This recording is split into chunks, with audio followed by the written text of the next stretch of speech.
These are the plaintiffs, Maritza and Julio Rodriguez. Julio says the defendant rear-ended him, told him to get an estimate, have it fixed, and he would pay for it. Ha! Obviously, the defendant's not a man of his word, has no honor, and hasn't given him a dime to date. So we sue him for $1,737.38, the amount he's owed.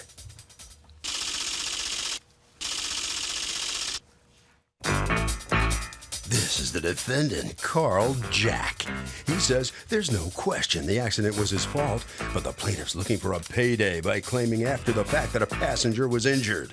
He hasn't shown proof of anything, and he's not forking over his hard-earned money to anyone. He's accused of following too closely.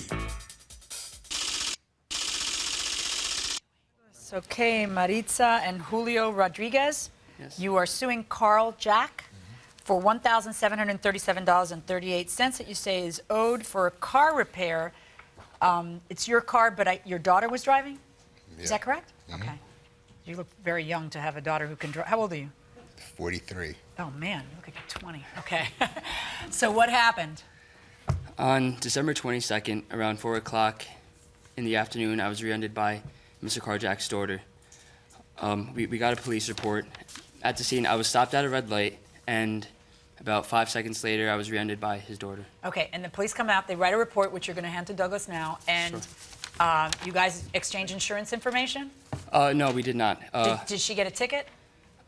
I'm not sure. Did she get a ticket? I didn't get a ticket. She didn't get a ticket. How did she not get a ticket in that situation? I don't think she got a ticket. Okay, you're not sure? Yeah. All right, I know see. they had the accident report, and the police suggested that, you know, being that they were both young, that maybe we could settle it without going through the insurance companies, which I agreed to do. Okay, were you out at the scene?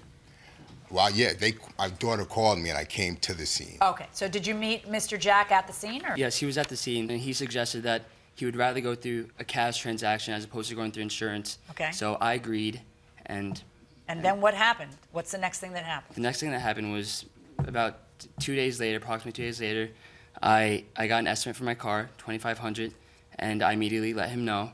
I called my sister, Okay. and him and her had brief conversations. Tell me, sister, come on up. You're Maritza? Yes. Okay, and why are you on the lawsuit? Is it the car in your name? No, I paid for the car to get the car. So what happens? You have a discussion with Mr. Jack? Right after the accident, I actually had conversation with my boyfriend, who was the person who contacted Mr. Jack's, to let confirm the $2,500 and that Mr. Jack's was okay with that. Mr. Jack, okay. Mr. Jack, I'm sorry. All right. Do you agree that somebody contacted you and told you how much it was going to be? Yeah, what happened was I got a phone call probably a day or two later, and he said that the person that was in his car, there was another passenger. This is who talking? Him? No, the brother-in-law. The brother-in-law says. Said that the passenger that was in the car, that said that he had back injury or neck injury or Who whatever. was in the car with you? My friend Nick, but Okay. it's... But what? Wait, but what? Nothing. Okay, go on. And that the kid's parents weren't sure, what they were going to do. Is your car insured? Yeah.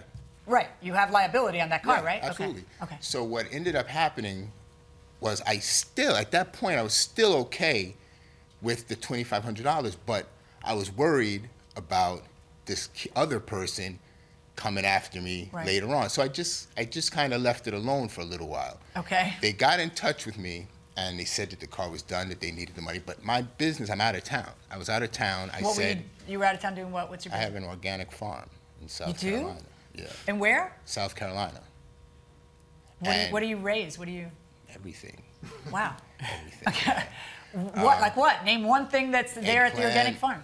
Potatoes, cauliflower, certified organic. Okay. So go on. Now my thing was with the whole $2,500. I wasn't gonna just give the $2,500. I want to see, an estimate. I want to see the damage. I want to see something. Okay. Well, you saw the damage because you were there that day. Yeah. Yeah. All right. But I'm not. Now, I'm not a. What ends up happening? He says, "Well, you know what? Why don't we go through insurance?" And then you go through your own insurance, not his insurance. Correct. Why don't you just go through his insurance? You don't have to pay the deductible. The problem was, at that point, the car was already fixed, and there was no pictures in the car. No. When we took the car to the body shop. You hadn't taken any pictures?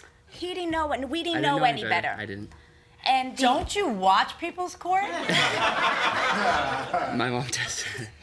Your mom what? She warned me. My Your- mother watches. So there were no pictures here. Do you have to have pictures to get your money? It's your responsibility to show proof, so I think so, absolutely. What do you think? Absolutely. Use your cell phone. Use their cell phone. But if you don't, if you have no pictures, do you get your money? Absolutely not. That's just ridiculous. You're gonna make up stuff to get. The guy's admitting he did some damage.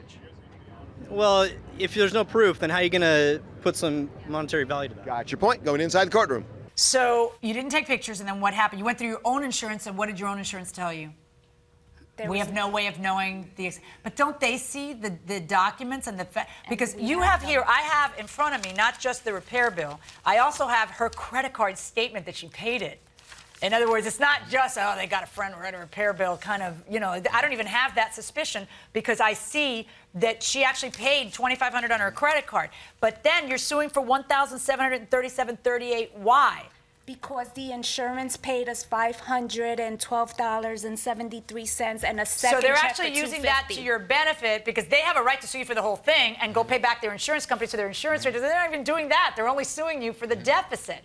So I'm going to issue a judgment against you as the owner of the car based on the admitted liability of your daughter, which there is no question about in this case. And then what you need to do is take that to your insurance company and say, hey, there was more damage and here's the damage. That's why you pay premiums. And then I hope you guys learned something out of this, really, seriously.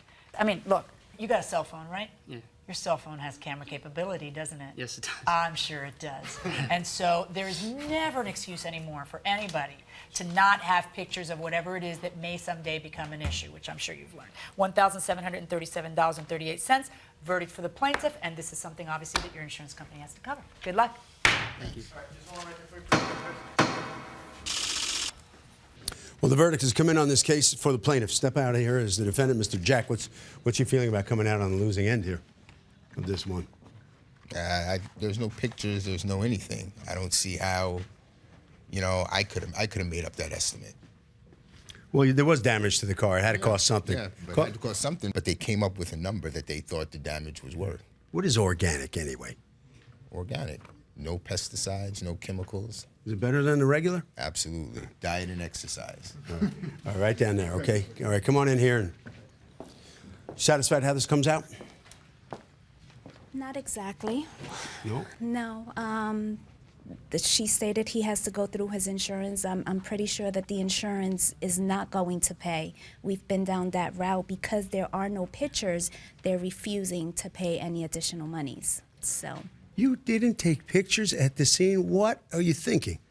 I don't know what I was thinking. Honestly, I just assumed that the auto body shop would pay or take the pictures. It's my mistake. What do you think, Harvey? Okay, here's my advice, and I'm telling you, do this. Put a camera in your glove compartment. You never know when you're getting in a car accident. Get a disposable camera, keep it in the glove compartment. When you get in an accident, if it ever happens, you have something, take the pictures before you move the cars.